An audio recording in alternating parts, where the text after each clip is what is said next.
Hi everyone, this is Marjolyn and I have some things to share with you again this week. Where do I start? So we've got Marjolyn-Spirt-Art. So let's start with the Marjolyn insight. As I mentioned last week, Marjolyn-Spirt-Art composes of 3 different elements. So the Marjolyn version is just, what lesson did I glean during the week? And today I would like to talk to you about envy.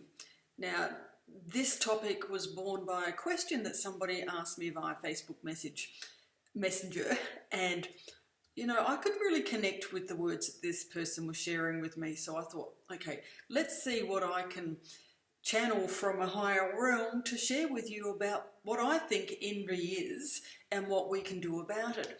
So to me, envy is a bit like the grass is greener syndrome. Somebody else has got something that you may want or desire and you haven't got it yet.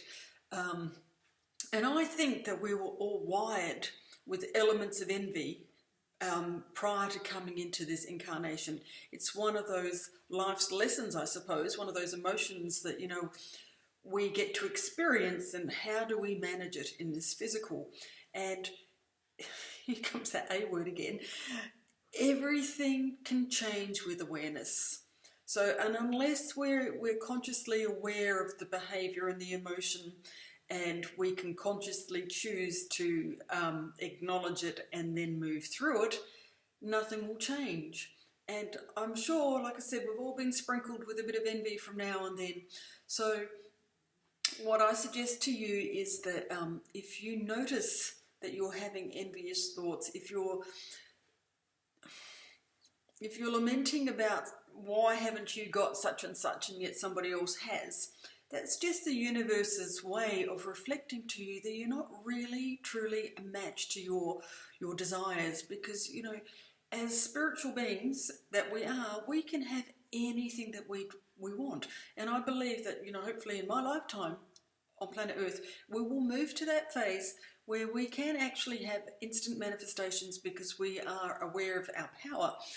But until such time, if we don't have what we got and we're feeling envious, that will block it. It's like doubt every time. Doubt will stop what you want every time. So just develop awareness. That's all I'm asking you to do during the course of the week. Be mindful of your thoughts. See what self-talk is going on. Stop and acknowledge when you have that awareness or that recognition. Go, oh, hang on, that's not really going to help me get what I want. And just release it at that point in time. But give thanks to your spirit guidance from behind the scenes that you are actually starting to develop that understanding of how all of this works. And if you're watching this video, you are on your way. Only those who are a vibrational match to these words will actually be listening to it. So I think that's kudos to you. So that's what I wanted to share with you this week about envy.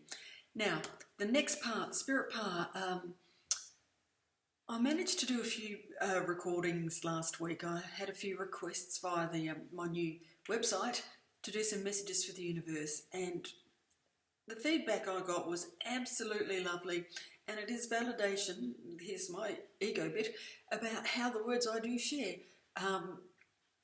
have some sort of purpose. So I'm back into the messenger service.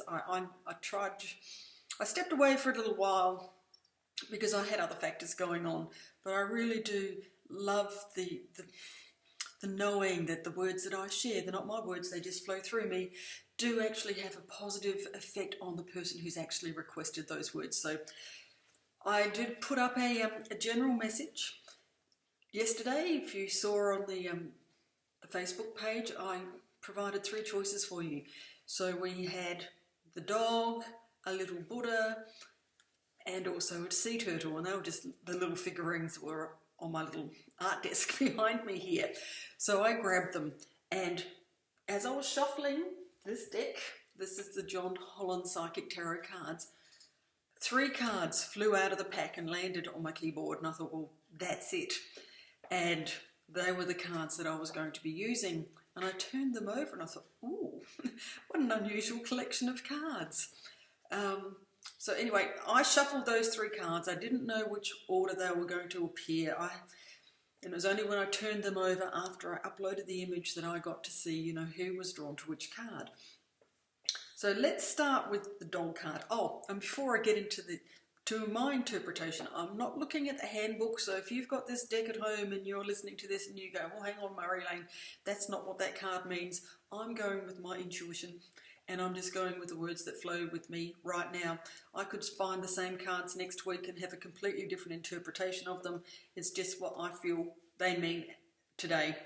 So, and I've also got some numbers, some angel numbers that apply to your choice, and I'll leave them in the description below, links so that you can read what they mean and how they connect with your choice.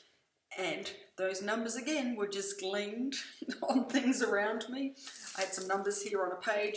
I took some of those. I had some numbers here sitting on the side, and I also looked at the time. And so that's how those numbers came to be. So let's see how they fit. But here we go, the dog card. If you were drawn to the dog card, the card that came out was intuition. So I feel that your spirit guide, your higher self, is guiding you to be more open to listening to your intuition, because currently you may be dismissing it or not actually have the awareness that you are being guided. So take note. Are you seeing certain numbers? Are you seeing the same phrase over and over again? Did someone mention someone's name that you were thinking about only just recently? You know, that is your intuition giving you some sort of guidance. So I feel that, yes, you're being asked to open up and be consciously aware that you do have this beautiful internal compass that is there to guide you. And too often we dismiss it for whatever reason.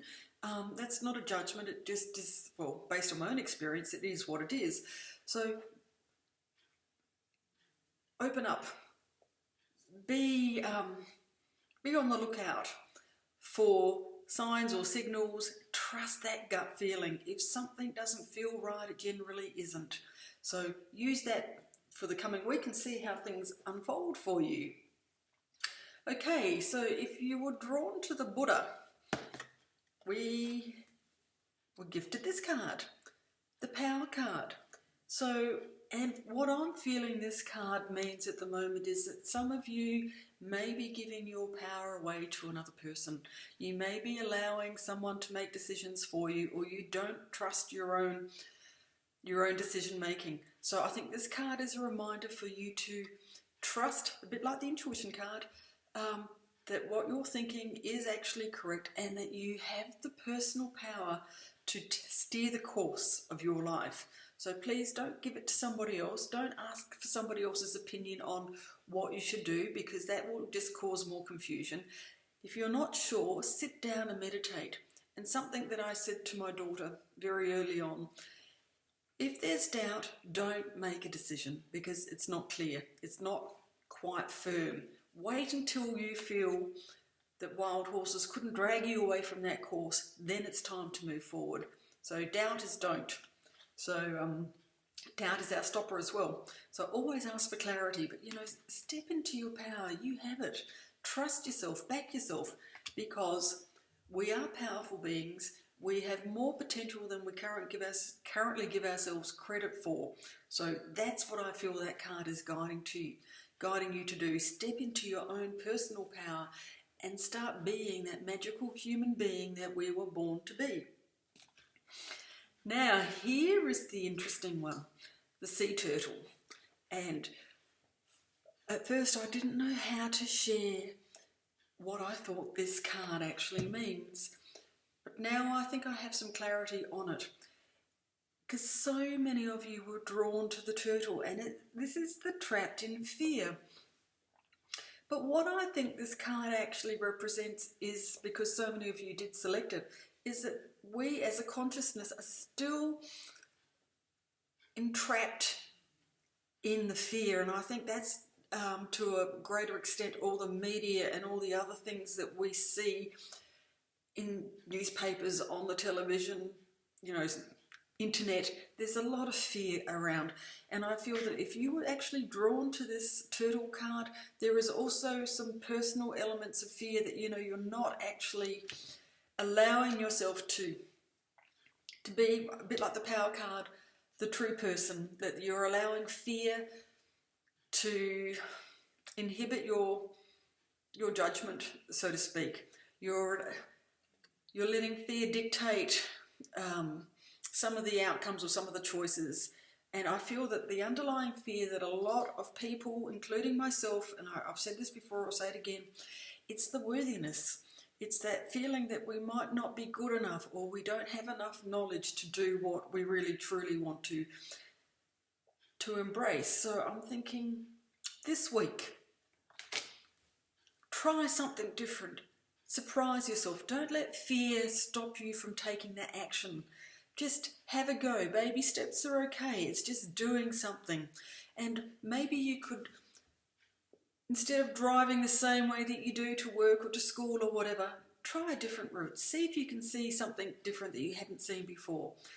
You know, if you usually go to bed at a certain time like I do, try a different time. Just mix it up a little bit, just to see if that has an impact on the way that you feel, and therefore releasing some of this entrapment. And you know, the vision that I saw yesterday was an image that I've seen on social media before. It's like a butterfly, and there's a rock, and there's this piece of string tied around this little butterfly, and it's preventing it from actually flying. And that's what I feel that this fear card is actually representing. So remember to check out the links for the angel numbers that are attached to those cards. I would really love to hear your feedback as to how this message connects with you.